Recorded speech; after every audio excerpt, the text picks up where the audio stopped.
Bad Boy ni Robin Padilla. To be honest guys, pinanood ko lang to for the memes. Itong palabas na to. Pero naalala ko dati, yung mga otits ko, no? Pag nagiinom sila or Saturday, Sunday, ito yung mga hilig nilang panoorin eh. FPJ, Robin Padilla, Cesar Montano. Tapos na-realize ko, hindi ko pa pala napapanood tong movie na to ni Robin. Or baka nakalimutan ko lang. Pinanood ko lang talaga siya. Wala lang pa. Hindi ko alam kung bakit. Wala naman ako inaasahan sa movie. Pero naalala ko lang, yung mga gantong movie, na-miss ko yung parang practical effects sa mga movies, sa action movies natin. Dati kasi talaga nagpapasabog sila ng mga kotse. Tulad nito. Di ba? Ngayon, gagawin na lang yan sa computer eh. Parang CGI na lang ang gagawa nun. Pero, naalala ko lang yun. Dati talaga, committed talaga sila sa practical effects. At siguro, dahil wala namang computer pa dati na nakakagawa ng ganun. Or baka mahal pa masyado para sa production. Ayun lang. Yung karakter ni Robin dito, bad boy nga.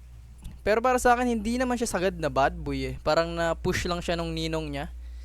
Ninong niya dito si Mr. Ronaldo Valdez. Ninong Rustico. Kasi aksidente niyang napatay ang kanyang airpods ng bata pa lang siya. Nagbibinata pa lang siya. Tapos yan, yung mama niya, siya yung sinisisi, naging alcoholic. So yan, naging fucked up yung buhay ni Robin dito. And yung mga nakakalaban ng ninong niya, siya yung binabalikan, yung pamilya niya. Kawawa dito yung pamilya niya, yung mama niya, tsaka yung mga kapatid niyang babae. Meron siyang love interest dito, si Mr. Cristina Gonzalez. Sobrang ganda, no? Talagang beauty talaga noong 90s.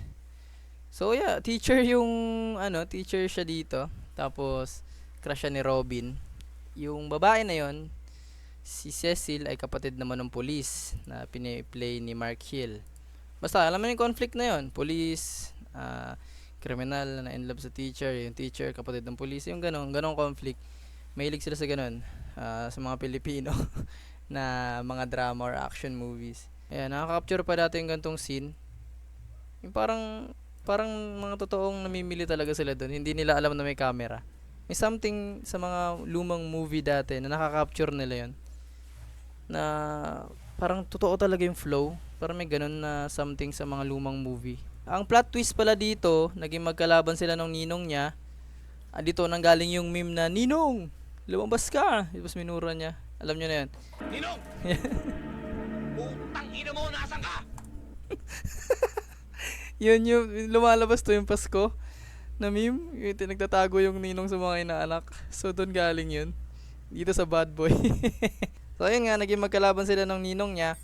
Kasi itong si Paquito Diaz, nilaso niya rin yung utak ng ninong ni Ronaldo, ni Ninong Rustico doon. Sinabi daw ni Robin na ganito sa kanya, na wala na rin tiwala si Robin sa kanya. So ang nangyari, nagalit si Robin. Namatay yung kapatid tsaka mga kapatid niya, parang sinugod din sa sa bahay nila. So nagalit siya sa ninong niya, sinugod niya yung base ng ninong nila. Tapos barilan. Namatay din dito yung best friend ni Robin, si Jinggoy, si Daniel Fernando, si Gob.